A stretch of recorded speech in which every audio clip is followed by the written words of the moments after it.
Reaching the age of 40, he'd retreat in contemplation, far away from society's ills of ignorance and moral degradation.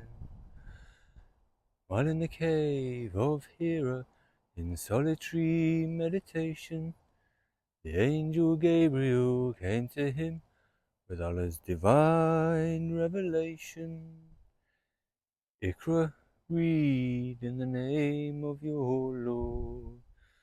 The word of Allah, piercing deeper than any sword.